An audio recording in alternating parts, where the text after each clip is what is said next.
Right, News 3 PM continues for you. Back to our top story this afternoon. At least 4 people have been killed in a violent clash between community patrollers and a group of individuals in Soshanguve, north of Pretoria. The incident took place in the early hours of the morning at the Me informal settlement. For more on this, joined now by Integrated Risk Solution Forensic Investigator, Ched Thomas. Ched, good to have you, and thank you very much for coming on this afternoon. Of course, questions have now been raised about capabilities within community patrollers and whether or not they are capacitated to respond to such violent individuals that they are dealing with within the communities, but also the question of how is it that they could be capacitated? What is your view? Very good afternoon to you and to the viewers, and thank you so much for inviting me to be on the show today. It's just a pity that it's under such deplorable circumstances. It's very sad waking up to the news that people have been killed in a mass shooting, and it's even sadder when one realizes that these weren't people that were at a place of entertainment, that were involved in a fracas of sorts, but actually community patrollers. Now, the Provincial Community Policing Board has come out and said that these are not registered patrollers that form part of the structures of the community safety initiatives and the respective CPFs. But that's not the point. The point is that these were community members that felt the need to patrol their areas. Now, imagine 3 a.m. in the morning, you're patrolling your areas, you come across a group of individuals and you lose your life and other people are injured. These could be breadwinners, but these were people that were taking the safety and security of their communities extremely seriously. And this is something that has so many repercussions. We need to look at the holistic viewpoint of what actually happened here. Why do we need community members out at 3 a.m. in the morning to patrol their own communities? It's because they're fed up with crime. It's because they don't have access like people in suburbia or moneyed individuals have to outsource this type of patrol to security companies. They're doing it themselves. It means the police doesn't have capacity in those particular areas to police it effectively. So these community members are taking it onto their shoulders to secure and keep safe their community members, and they're being met with such violent resistance.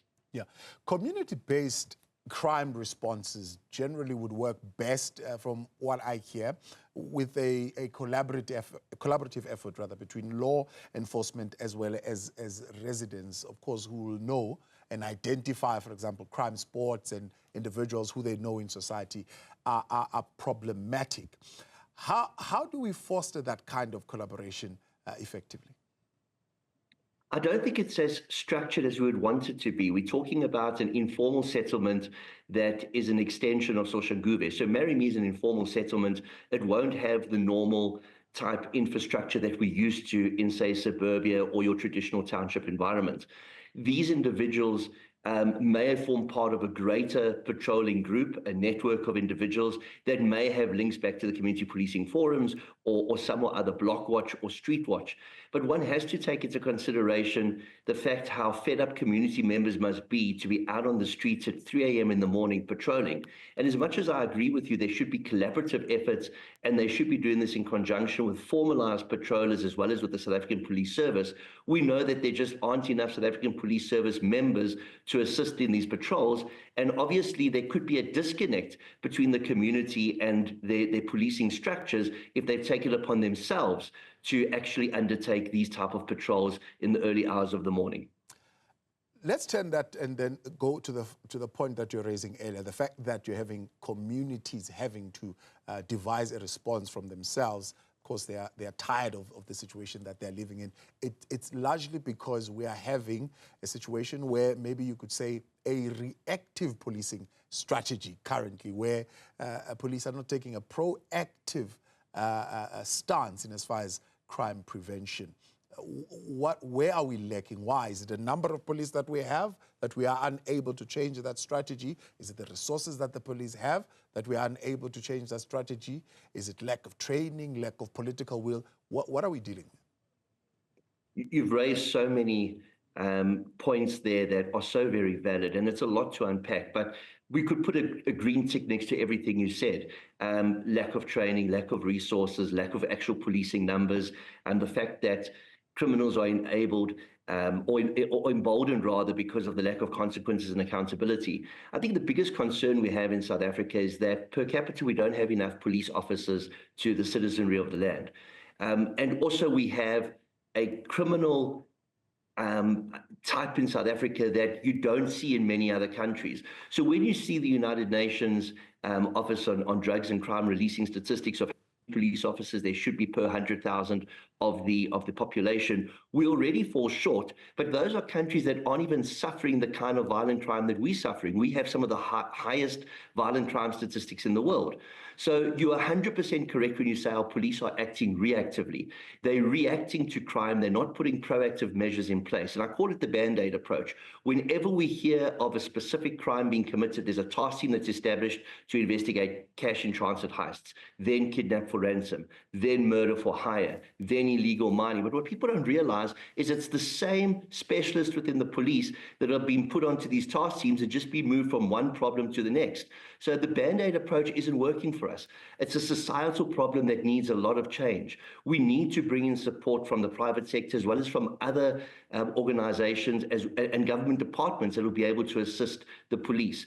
We should have more police on the ground now that we have the BMA in place protecting our borders and SANDF protecting our borders, but we're not seeing this proactive approach that you're speaking about. And we're not seeing enough collaboration between the communities that these police officers are serving, as well as the support systems that could be put in place with private security and other role players and stakeholders. In theory, they'll say that proactive policing is when police normalize checking out areas even before crime happens, that being the priority, so that people know that, look, there is very little tolerance to crime. And to an extent, in theory, that should restore the fear of committing crime. Are we far past that point as South Africans, to the point where, I mean, even where police are responding in some instances, they also have to respond fire with fire, and sometimes quite fatal? Sadly so. Have we lost the battle? Not quite. Are we a failed state? Not yet. Can we get to that point because of criminality in our country? Of course we can. And we need to prevent this from happening. One of the greatest problems we have is that when the police do something proactively, like Operation Chanela, and they go out and they make all these arrests, they don't equate to successful prosecutions because there's a missing link, and that's in the investigations. You can have as many boots on the ground as you want, and you can arrest as many people as you want, but you still have to prove a case before the courts. And if you're falling short, then it means that within 48 hours, those criminals are back on the street committing crimes again. So you can wax lyrically that you've arrested 600,000 people in the last year through Operation Chanela, but how many of those 600,000 actually equated into successful prosecutions? So it means we need to beef up our investigations and we need to beef up our prosecution authority. And always remember this, your prosecutors are not going to enroll a docket for court if they're not confident that they have a prospect of success. So the majority of arrests are not resulting in cases being enrolled. So when you look at the statistics, they're very, very skewed. Chad, appreciate your time. Thanks so much for coming on. That's Chad Thomas.